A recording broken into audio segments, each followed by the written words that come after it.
ఇప్పుడు కోట్ ఆయన గురించి, నాన్నగారి గురించి? ఫస్ట్లీ అసలు ఈ ఆఫర్ రావడం అండ్ నాన్నగారు వాల్ పోస్టర్ అంటే అసలు ఫస్ట్లీ అమ్మో అసలు నిజమేనా అన్నట్టుండే. బట్ అది లక్ వల్ల ఏంటో బట్ సెలెక్ట్ అయ్యాను. అండ్ ఆ లేడీస్ చాలా చాలా పాపం లైక్ అంత మంచి ఆడిషన్ చేసి అసలు ఫస్ట్ ఆడిషన్ తర్వాత కూడా నేను సెలెక్ట్ అవుతానా లేదా అని అసలు ఏమీ లేదు. But sir thank you so much for believing in me. And Jagadish గారు కూడా చాలా అంటే లైక్ ఫస్ట్ అనేవారు నువ్వు జాబిల్లా ఉండాలి జాబిల్లా ఉండాలని. ఆ తర్వాత కొన్ని కొన్ని సీన్స్ అవి చేసిన తర్వాత అదేంటి నువ్వే కదా జాబిలి మళ్ళీ జాబిల్లా ఉండాలంటున్నానేంటి అని ఆయనే అంటే క్వశ్చన్ చేశారు. అంటే నేను నాలానే చేశాను.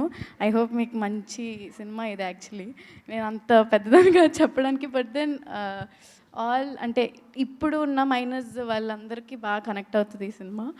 అండ్ రోషన్ చాలా యాక్చువల్లీ ఫస్ట్లీ తను చాలా సినిమాలు చేశాడు. సో పక్కనంటే తను పక్కన చేయడం యాక్చువల్లీ కొంచెం నాకు అంత ఇది లేదు. బట్ హీ సపోర్టెడ్ మీ ఏం కాదు కొంచెం ఇది చేయి ఇట్స్ ఓకే చేయగలవు అని. And thank you so much. And ma'am thank you so much. Ma'am Prashanti ma'am లేరా ఉండరా ma'am thank you. Yeah March 14th release అవుతుంది, తప్పకుండా వచ్చి చూడండి. యూ విల్ బీ అంటే చాలా నాలెడ్జ్ వస్తుంది మీకు. Thank you. నేను ఇంకంతగా సో స్వీట్. నిజంగానే తన జాబ్ లేని రియల్ లైఫ్లో కూడా ఎంత హాయిగా